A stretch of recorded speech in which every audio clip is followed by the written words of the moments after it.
नमस्कार दोस्तों, आप देख रहे हैं दुनिया भर की राजनीति। आशा करता हूं कि आप सब अच्छे होंगे। कल ही मतलब 23 नवंबर को महाराष्ट्र की विधानसभा चुनाव के नतीजे आ गए, जहां पर भारतीय जनता पार्टी प्रणीत महायुति को काफी बम्पर जीत मिली और कांग्रेस प्रणीत महाविकास आघाड़ी को काफी करारी हार मिली है। लेकिन उसके बाद ही लेफ्ट लिबरल इकोसिस्टम एक तरीके से मेल्ट डाउन होना शुरू हो गया है।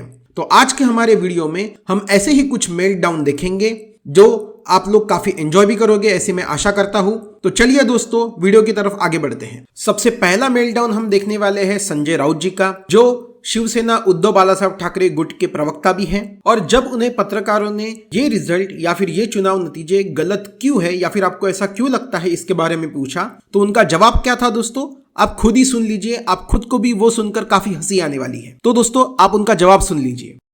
लेकिन आप कह रहे थे कुछ गड़बड़ है। गड़बड़ तो है, क्या है? मतलब अभी ईवीएम में गड़बड़ है या अरे भाई छोड़ो, फंडिंग हुआ है, पूरे नतीजे आने तो हम बाद में बात करेंगे ना, क्यों नहीं करेंगे। पैसा तो ऐसा है कि हर चुनाव क्षेत्र में नोटों की मशीन लगाई थी।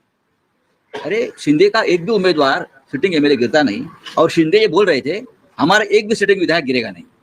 आपको मालूम होगा तो मैं इस्तीफा दूंगा। ऐसा होता है क्या चुनाव में? कभी हमारा एक भी नहीं गिरेगा। ये कौन सा भरोसा है? ये कौन सी है? ये कौन सा लोकतंत्र है?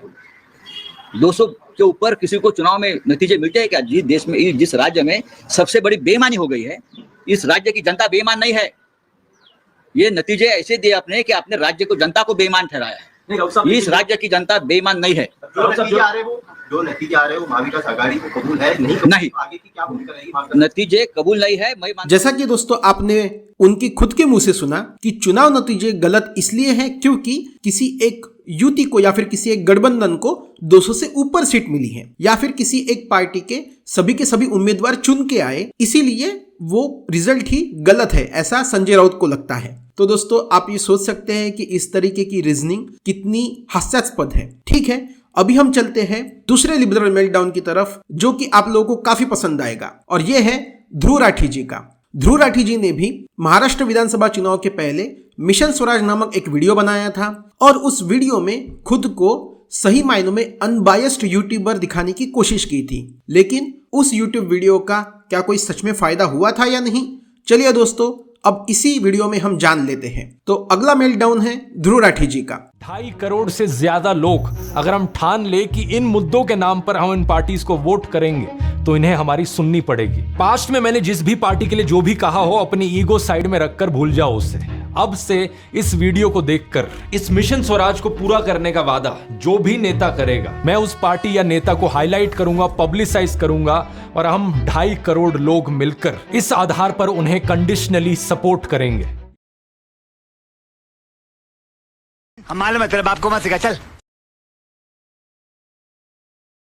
की बड़ी तैयारी विपक्षी दलों की ओर से करके रखी गई है, लेकिन यहां पर बड़ी मायूसी, क्योंकि धारावी के मुद्दे को बार बार उठाकर भी यहां पर कांग्रेस पार्टी कोई बहुत बड़ी कामयाबी हासिल करती हुई नजर नहीं आई है। एनसीपी शरद पवार 13 सीटों के साथ सबसे बुरा प्रदर्शन कर रहे हैं। शिवसेना उद्धव ठाकरे 19 सीटों के साथ। जैसा कि आपने देखा होगा, ध्रुव राठी जी की अपील को महाराष्ट्र की जनता ने बिल्कुल सीरियसली नहीं लिया और अपना वोट उन्होंने महायुति और बीजेपी को दिया, जिसकी वजह से हो सकता है कि शायद ध्रुव राठी जी भी काफी नाराज हो। अगर आप अभी भी हमारे वीडियो के साथ जुड़े हुए हैं और अगर आपको हमारा वीडियो पसंद आ रहा है, तो मैं आप सबसे अनुरोध करूंगा कि कृपया करके हमारे चैनल को सब्सक्राइब करिए, वीडियो को ज्यादा से ज्यादा लाइक करिए, ज्यादा से ज्यादा शेयर करिए, ताकि हमारे जैसे नए चैनल को आगे बढ़ने में और भी आसानी होगी। और आपके सुझाव कमेंट बॉक्स में जरूर लिखिए। धन्यवाद। तो चलिए दोस्तों, वीडियो की तरफ आगे बढ़ते हैं। अगला लिबरल मेल्टडाउन है वो है कांग्रेस की प्रवक्ता सुप्रिया श्रीनेत जी का। सुप्रिया श्रीनेत जी को जब आज की विधानसभा चुनाव के महाराष्ट्र और झारखंड के नतीजों के बारे में पूछा गया, तो उन्होंने महाराष्ट्र विधानसभा चुनाव के ऊपर तो अपनी चुप्पी साध ली, लेकिन झारखंड की विधानसभा चुनाव को कांग्रेस की जीत बता दी। जबकि झारखंड में कांग्रेस बस झारखंड मुक्ति मोर्चा की वजह से जीती हुई है, और वहां भी झारखंड मुक्ति मोर्चा के नेता कांग्रेस को ही अपनी सबसे कमजोर कड़ी बताने में लगे हुए थे। और यहां पर भी महाविकास आघाड़ी में भी कांग्रेस ही सबसे कमजोर कड़ी साबित हुई है, जिसने महाविकास आघाड़ी में सबसे ज्यादा सीटों पर चुनाव लड़ा था, लेकिन जीती काफी कम है। तो सुप्रिया श्रीनेत जी का क्या ओपिनियन था जब उनको पत्रकारों ने इसके बारे में पूछा, आप खुद ही सुन लीजिए। मैं बिल्कुल मानती हूँ कि महाराष्ट्र के रिजल्ट हमारी आशा के विपरीत गए हैं, और इसमें मुझे कोई संशय नहीं है कि हम शायद महाराष्ट्र में बहुत ज्यादा बेटर कर सकते थे, लेकिन इस बात की खुशी है कि झारखंड में हमारी परफॉर्मेंस अच्छी रही है। इस बात की भी खुशी है कि झारखंड में हमारी सरकार रिपीट हम करने जा रहे हैं। हम सबक सीखते हैं इलेक्शन से और ड्राइंग बोर्ड पर जाकर हम देखेंगे कि क्या हुआ। महाराष्ट्र का इलेक्शन बिल्कुल डिसअपॉइंटिंग है, लेकिन झारखंड एक उम्मीद है और एक आशा है कि अगर मुद्दों पर चुनाव लड़ा जाए तो जीत आपकी जरूर होती है, सरकार रिपीट होती है। और सबसे आखिरी लिबरल मेल्टडाउन है दोस्तों आप सबके चहीते राजदीप सरदेसाई जी का। राजदीप सरदेसाई को हम सभी जानते हैं कि वो किस तरह बीजेपी, आरएसएस, मोदी जी और अमित शाह जी के खिलाफ हमेशा बातें करते हैं। तो उसी तरीके से जैसे ही चुनाव के नतीजे आए, राजदीप सरदेसाई काफी भड़के हुए दिखे और इस बार उनका गुस्सा तो कांग्रेस के ऊपर ही फूट गया। इतना ही नहीं तो उन्होंने कांग्रेस को अपने जवाब में गंदी क्रिकेट खेलने वाली पार्टी बता दिया और ये साफ तौर पर कह दिया कि कांग्रेस के पास कोई भी टेस्ट प्लेयर बैट्समैन नहीं है। इतना ही नहीं तो अपने ओपिनियन के वक्त उन्होंने एक टॉन्ट भी लगाया जो कि दिल्ली में बैठे हुए नेताओं के लिए था। अब ये किसके लिए था वो तो पता नहीं। उन्होंने दिल्ली में बैठे हुए नेताओं के लिए एक टॉन्ट मारा कि दिल्ली में बैठे हुए नेता बस दिल्ली में बैठे हुए पत्रकारों से शाबाशी लेना चाहते हैं, लेकिन वो ना ही किसी राज्य में जाते हैं और ना ही किसी राज्य की परेशानियां सुनते हैं। तो दोस्तों उन्होंने क्या कहा आप भी देख लीजिए।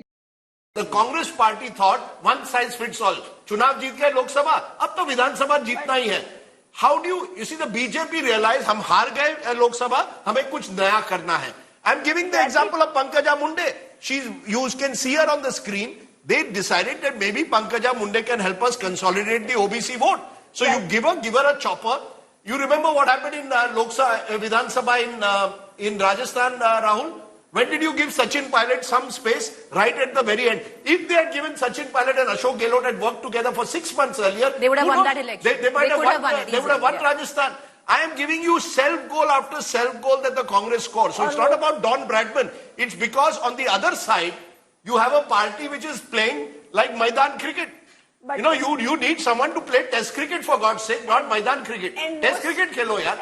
Congress has no test batsman. उनके बसी की नहीं है टेस्ट क्रिकेट खेलना. वो आप कह रहे हैं, but ऐसा नहीं है. They have players, but they have to be used ना. टेस्ट बैट्समैन को अच्छी तरह यूज करो. ये जो नेशनल लीडर्स है ना दिल्ली में बैठते हैं and they believe कि हमको राहुल कंवल, राजदीप सरदेसाई, प्रीति चौधरी सबसे नेशनल जर्नलिस्ट का थप्पा चाहिए कि we are doing good job. उससे क्या चुनाव होता है. मैं रूरल बुल्डाना का बोल रहा हूँ, रूरल यवतमाल का बोल रहा हूँ. वहां जाके लोकल फैक्टर्स क्या होते हैं वो तो समझो.